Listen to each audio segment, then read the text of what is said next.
Hey out there, everybody. Yes, it's just me, alone, again. When I'm recording this, Tom actually had to go out and do a supply run today, because we were running out of shit everywhere. And I was like, we really need to record today. And then he was like, well, I really need to go do that. So, and, this movie, he kind of watched it partly, but he couldn't really hang with it, I guess. So he's like, well, you can just handle it because you like this movie. And he's like, I didn't really like it because it was too surreal for him. It was just like too out there, and he wasn't really into it. So I decided that I was just going to talk about it myself. This is Alejandro Jodorowsky's film Santa Sangre from 1989. Now, I saw this movie a really long time ago, probably like 15 or 20 years ago, because me and my friend we used to hang out at her house like all the time and have sleepovers and whatnot, and we were always like trying to watch like the weirdest shit ever. Like we really were into just very weird cinema. So this was one of the ones that we ended up watching, and I remembered like really, really liking it, and some of the images like really stuck with me for a really long time, but I hadn't seen it for ages. And then the other day I was scrolling through all the shit on Tubi, and I noticed that it was on there for free. So if you haven't seen it and you want to watch it, it's on Tubi for free right now, at least in the United States.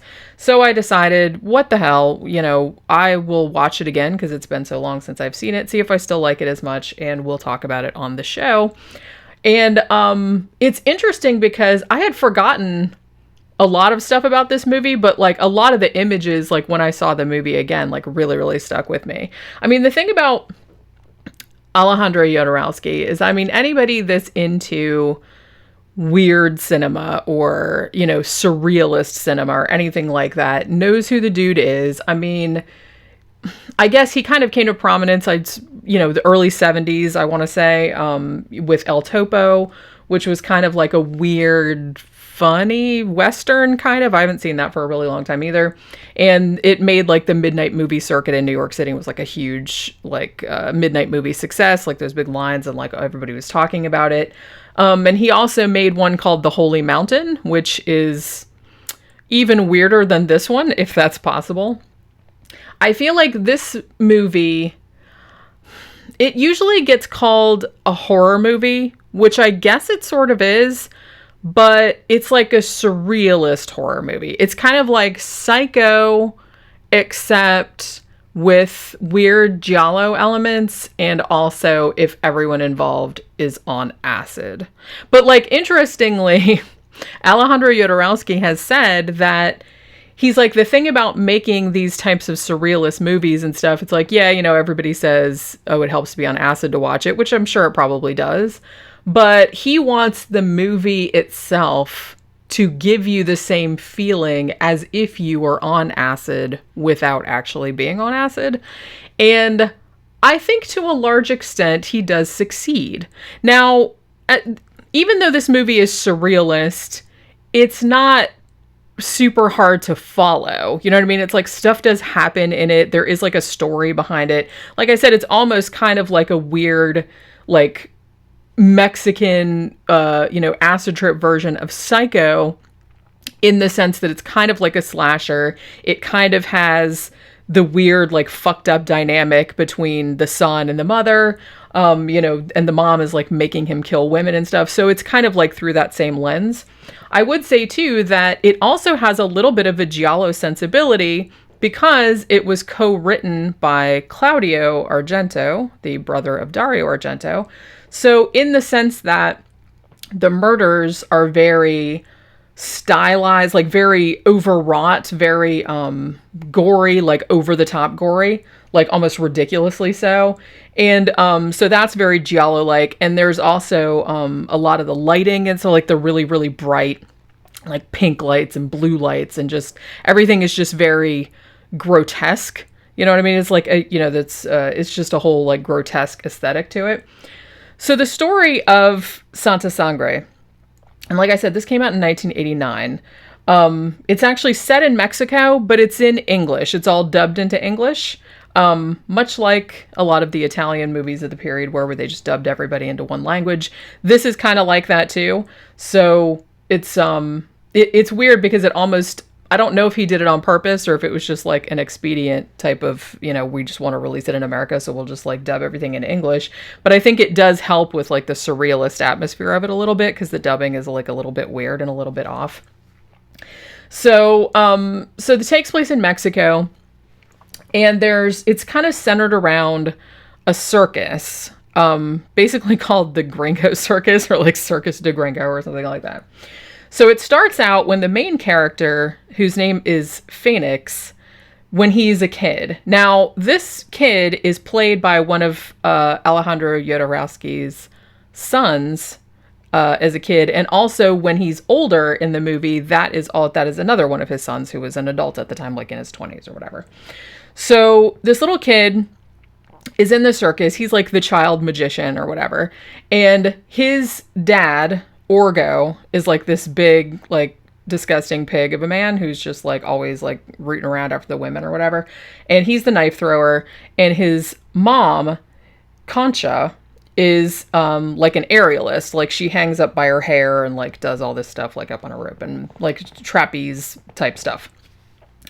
Now, this is, like I said, some messed up shit. Like I said, I'm going to describe this. I'm going to spoil it. So, if you haven't seen it yet, it's on Tubi for free if you want to go watch it.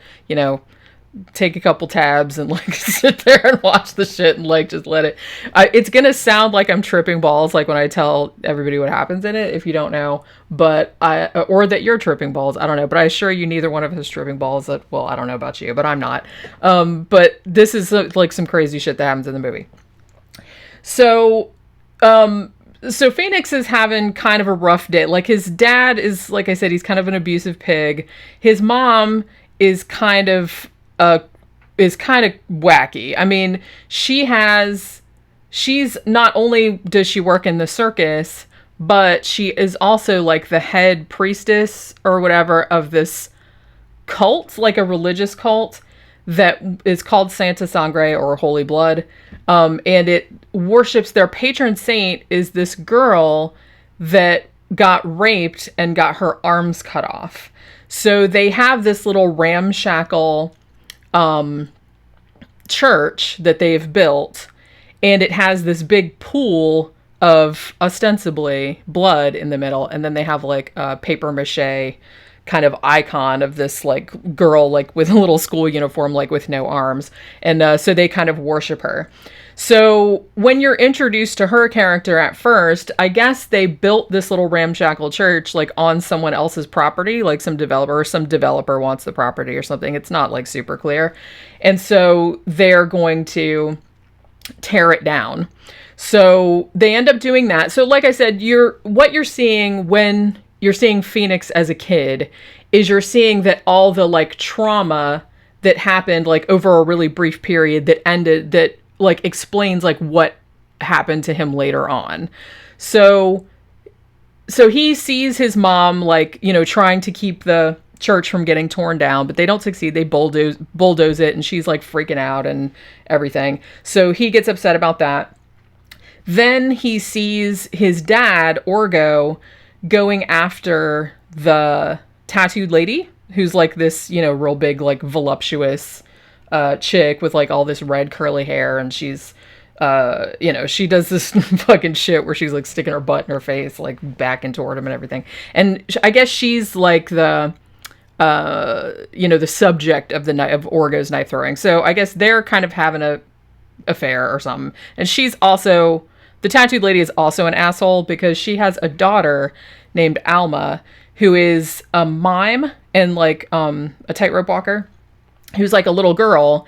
And her and Phoenix have kind of a thing. Like, they're kind of, in love, sort of. They don't like go super into it, but you can tell that it's like young love and everything. But the tattooed lady is like really mean to Alma and is like really kind of a shithead to her. So what ends up happening here is that Orgo is fucking around with the tattooed lady, and Concha, the mom, she finds out about it, and she's like up there doing her act or whatever, and she sees the two of them like making out and then like going off, to have sex in the trailer. So she like makes the people like let her down, and then she runs in there and throws acid on her husband's crotchular area. Let's put it like that.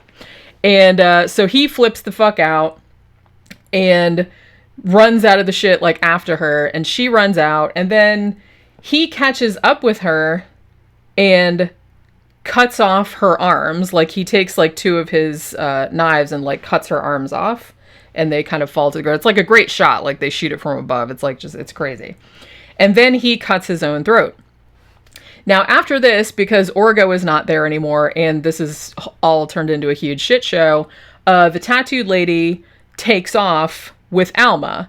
And this upsets, Phoenix very much, because not only has his dad died in front of him, he's seen his mom get her arms cut off in front of him. His little girlfriend gets taken away. Oh, and I forgot to mention too that also one of the elephants dies, and that's like really traumatic. They have like this hilariously, grotesquely weird like funeral for the elephant with like this big giant coffin, and they like take it through the streets, and like then they dump the carcass like down this thing, and like all these people at this kind of shanty town like come and get all the meat out of the coffin. It's like, it's crazy. And so that was upsetting to him. And also, before his dad died, his dad like pretty much carved like a tattoo of like a phoenix, so like an eagle or something, like in his chest, like to make him a man or something. So this kid's had a rough day. So all of that shit happened. Like, I don't think it was a single day, but it's the way they shot it. It kind of just seemed like a day or two. So then they kind of skip forward to when Phoenix is grown up. And I guess he's been in a lunatic asylum for like all this time, ever since those incidents occurred when he was a kid. And he basically thinks that, I mean, true to his name, I guess he thinks he's a phoenix, because he spends most of his time like in his cell, and he's naked, and he like sits up in a tree, and they put a tree in there for him, which was nice, I guess. So he sits up there, and like they bring him food and shit, but he won't eat it. Like the only food that he'll eat, if they have to bring him like a raw fish, and then he'll sit there and like eat the fish like a bird would, I guess. So there's that whole thing. Now, it comes to pass that, so I guess he's been in here for years, and there's kind of an inciting incident, which I guess I didn't realize was the inciting incident when I was actually watching it, because I'm just sitting here going, what the fuck does this have to do with anything? But when I thought about it afterward, I was like, oh, well, that was what, caused him to cause the events of this timeline to like come to fruition. So what ends up happening is that I guess the people, like the staff at the hospital, they take the patients like to the movies every now and then. Now, it seems like Phoenix is not only the only, I guess I don't know if he's the only adult, because the rest of them look like kids, but all the other patients have like developmental disorders. They have like Down syndrome and stuff. And they're just like real like kids with Down syndrome that are in this movie. So they're going to take them to see Robinson Crusoe, I think. So they take all the kids down to the movie theater, but then they leave them in the care of this super sketchy, like, dirtbag. And he's like, I have a better idea. We could do something more fun than going to the movies. So he gives all the Down syndrome kids cocaine and then takes them to, like, a whorehouse. They all seem to enjoy themselves. But so I guess, like, the next day, like, after they have brought them back to the hospital, so I guess, like, the cocaine and the experience of the red light district and everything, and I think while they were out, he also saw, like, the tattooed lady, because she was, like, out there hooking or whatever. And so this kind of causes him, because he says he feels really good and everything, but then he hears his mom's voice, like, calling him from outside of the asylum. And he looks out there, and she's standing out there, like, with no arms. So he escapes from the asylum, and they go off together. Now, what ends up happening here, or so you think, because, like I said, I'm going to spoil it, because I had totally forgotten, like, what the ending of this was. So what you think happens is that, I mean, she has no arms, obviously. So he starts acting as her arms in, like, a weird... It's not a burlesque show, but it's kind of like a performance. Like, she comes out and sings, and she does this weird, like, spoken word thing about the Garden of Eden and everything. And he, like, stands behind her, and he has his nails all painted like a woman's nails and everything. And, like, he's like moving her hands for her. So he's pretty much acting as her hands. Also, though, he thinks that she can control the hands all the time, like even when, like with her mind, I guess. So it's kind of like the Hands of Orlac, if you guys saw like that old silent movie where the guy loses his hand. He was a pianist and he lost his hands in an accident, and then he thought that he got like a murderer's hands, and so he thought that he like had lost control of his body parts and they were doing shit like without his authorization. So that's kind of what's going on here. Phoenix thinks that his mom is controlling his hands, and his mom is making him go around killing women, much like I said, Norman Bates and his mom, because I guess in the mom's mind, they're all whores. So, I mean, the first one to go is the tattooed lady. I mean, obviously, because she had a personal beef with her. So that's like a pretty hilarious and like grotesque scene. Like, you know what I mean? It's very Giallo-esque. It's just like stabbing and just blood spraying everywhere. So, but as it goes on, he starts to, you know, he kills all these women, but he doesn't seem to have any control over it. And he seems to be like getting really upset about it.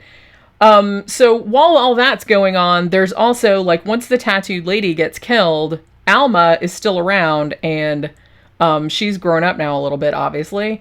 And the mom has been pimping her out, which, you know, that's lovely. And she's like so the mom gets killed, she escapes, and then she goes and tries to find Phoenix. So as it goes on, like all these women get murdered, and finally, like Phoenix is kind of trying to get away from like his mother's power, I guess. Like he picks up this one, I guess it's a trans woman, but it's like she's like a real big, you know, I don't know. I don't know if it's an actual trans person or if it's just a man in drag. Like you can't really tell. But Phoenix thinks that, she's like, well, this person will be able to stop me because they'll just beat the shit out of me like before I can kill them, and then everything will be okay. But it doesn't quite work out the way he wants it to.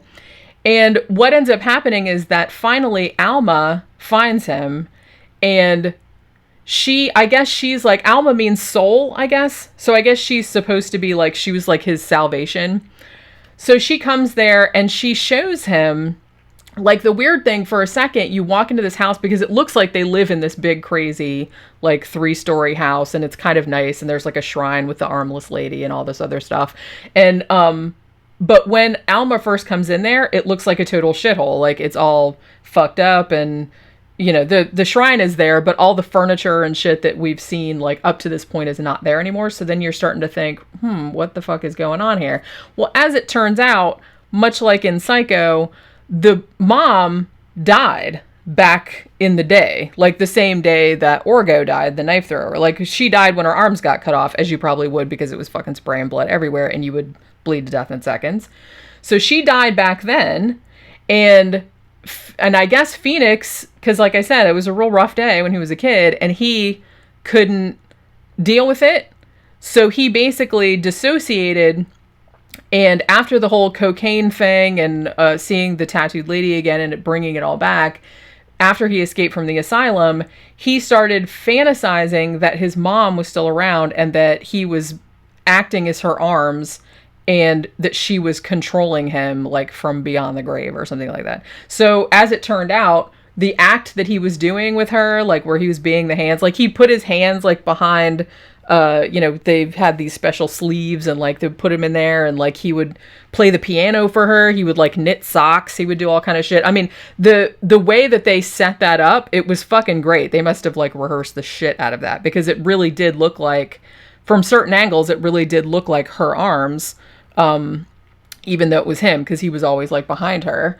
And, you know, it's like he's fucking drinking coffee for her and like eating, and also it was crazy.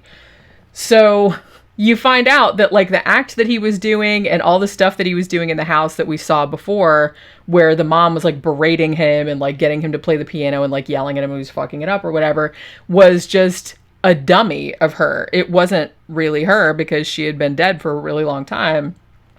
So when Alma finally shows him like the dummy and, you know, tries to get him to like come back to himself and realize that, you know, she's dead the whole time. And then it's kind of like this big triumphant ending, even though the cops come at the end because he killed a lot of people, like, as they show. It's like you don't realize because you only see him like kill a couple of them. But I guess off screen, he's killed a shit ton, because at one point there's a scene where all these women like in these veils and shit are like climbing at all these graves that he made like in the yard or whatever. So he's been killing people for a really long time. So the cops come at the end and they tell him to put their hands up. Like Alma puts her hands up and he like looks at his arms like they're not, because he thinks they're not his. But then finally he puts his hands up and he's all excited because he finally has realized that these are his arms and he can control himself. And even though now he's probably going to prison or going back to the mental hospital, because like I said, he's still a serial killer. I mean, you know, even though he was crazy and he dissociated. But yeah, so this movie, like I said, it's not as weird as Holy Mountain. I can't remember how weird El Topo was. I kind of feel like it was weird, but maybe not as weird as this. This movie is like, okay, like Tom, like I said, could not hang with it because it's just like, he kind of liked at the beginning. He's like, I really liked the idea. I liked the kind of the look of it, but he's like, it's just too, he was like, it was just too much. It's just too surreal. He's not a big fan of like surrealist cinema, which I get that. I know some people aren't. It's like, I see how there's a very fine line between just being surrealist or being, you know, using a lot of symbolism or stuff and just being pretentious. But the thing about this one is that I really do. This one, it has like a lot of energy. It's not just like a weird, it's not just weird for weirdness's sake, is what I'm saying. It's just like a lot of the symbolism in it, a lot of the, you know, why it's weird. It's weird like for a reason. He's not just trying to, you know, be like, ooh, does this freak you out? Ooh, does that freak you out? Or anything like that. It just seems like he has a reason for everything that he put into the movie, not just to be there, like weird for the sake of being weird. Other people might disagree. I don't know. But I do feel like this has gotten like, you know, it's gotten really good, like critical reviews, everything. Like I said, there's so much symbolism in it. It's essentially a coming of age story, or a story about someone coming to terms with grief, coming to terms with trauma, like from their childhood, and learning to stand on their own 2 feet and learning to control their own actions. So it's not like it's just coming out of nowhere or it doesn't have a plot or anything like that. I mean, things happen in the movie, you know, and this happens because of that, and then that happens because of that. It's like, it's a pretty standard narrative for a surrealist film. It's just that a lot of the imagery is very weird and grotesque and things like that. But I don't know. Is it, again, this is just kind of like when we talked about Ninth Configuration last week, which a couple of you told me that you had watched, because like I said, that's free on Tubi as well. And some people were like, man, I couldn't get into it, which I get, because the first 20-30 minutes of that are just like bizarrely off-putting. This one, I think, is less off-putting in the sense, but you have to know what you're getting into. This is just like an over-the-top grotesquerie that's kind of like, it's not even, I mean, David Lynch does surrealism too, but this is like a different kind of thing. It's just, it's very, very colorful. It's very circusy. It's just very, you know, and it's very gory. Like, you know, there's a lot of gore in it, a lot of blood. It's not, so I don't know if I would call it a horror movie outright, but it does have like a really lot of horror elements, and it does have a lot of giallo elements, like I said, which should not be too surprising since it was co-written by Claudio Argento.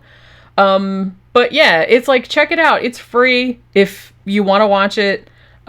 Just tell me what you thought of it, or if you've seen any of, you know, any of Jodorowsky's other films. This, I mean, if you've seen like the drawings that they did for like his proposed, you know, Dune adaptation, which never came to pass famously, you'll kind of know what kind of visual thing you're getting in for. But yeah, check it out. Tell me what you think. But speaking of giallo, this is very interesting. When I was on Tubi last night and I watched Santa Sangre, And then it has like the little, recommendations at the bottom. One of the recommendations on there was a documentary called All the Colors of Giallo, about Giallo movies, obviously. So I started watching that because I was like, well, shit, man, I wouldn't have even have found that because there's so much shit on there that you have to like wade through, as I said before. So I started watching it. I didn't quite finish it because, I was getting really tired because it was kind of late and, it still had like another half hour to go. I will say that if you are not real big into Giallo movies, I wouldn't recommend it because it's not a kind of, this is an introduction to the genre, this is some of the movies and all this other kind of stuff. It's much more, they just kind of have a handful of people, like some film historians. They have Dario Argento's on there, Dardano Sacchetti, who wrote a lot of Lucio Fulci's movies. They have like some archival like interviews with Lucio Fulci, which are hilarious because like him and Dario Argento really did not like each other, so they were like really bitchy. So that was very funny. But yeah, so it's just, so they have just like really long interviews with these people and then they'll have like a few clips of the movies like in between. So it's kind of like a lot of talking heads, but I mean, I thought it was really interesting, but if you're not really into Giallo movies, then I wouldn't recommend it because it's basically just like really long interviews with a couple of people. One thing I did really like about it though, was they had Dardano Sacchetti on there talking, like I said, and he wrote a bunch of Lucio Fulci's movies, like including House by the Cemetery, like his, The Beyond, all those. But he also wrote The Psychic, otherwise known as Murder to the Tune of Seven Black Notes, which I actually think is my favorite Fulci Giallo movie. Might be my favorite Fulci movie overall, although I don't know, The Beyond and House by the Cemetery are really good too. And it's one that, I thought it was interesting because Dardano Sacchetti was saying, he's like, this is my favorite Giallo that I did with Lucio Fulci. And it's like, and I feel like it sucks because it didn't go anywhere. Like it didn't get any good box office, like in Italy, like people didn't give a shit about it. Nobody really talks about it anymore. And he's like, and it's my favorite one. It like came out exactly the way I wanted it and it was perfect. And it's weird because like, even for my blog, like a long time ago, I wrote about that movie and I was like, why the fuck doesn't anybody that talks about Lucio Fulci talk about this movie? Because I love that fucking movie. It's like a Giallo, but it also has a little bit of a supernatural element too. So it's not like, it's not like a real textbook one, but I love the fucking setup of it because the setup of it is this woman who's a psychic, obviously, and she has this really weird, like disjointed vision. And the cool part of the movie, it's like a mystery, like a Giallo usually is, but the cool part of the movie is seeing how all of this stuff that she sees in her vision and how she interprets how it's going to happen. But that's not ever exactly how the shit ends up happening. And also her vision, you don't know which parts of it are the future, which parts of it are the past. And it makes it really, but it's really, really well constructed. I actually want to do a retrospective on it one of these days. I used to have it on DVD. I don't know where the fuck it is, though. It must be up in the attic someplace, like most of my other shit is. But yeah, so as I said, if you're into like surrealist horror, or just not, like I said, and if you love like circus kind of shit, because this is just full of like crazy circus imagery, then you will probably love Santa Sangre if you haven't seen it. But keep in mind, like I said, it's very weird. It's very overwrought. It's very gory. But it's for free on Tubi in the US. So if you want to watch it, then check it out and let me know what you thought in the comments section.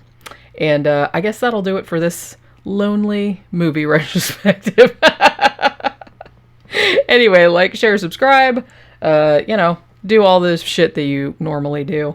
And I'll talk to you next time. Bye.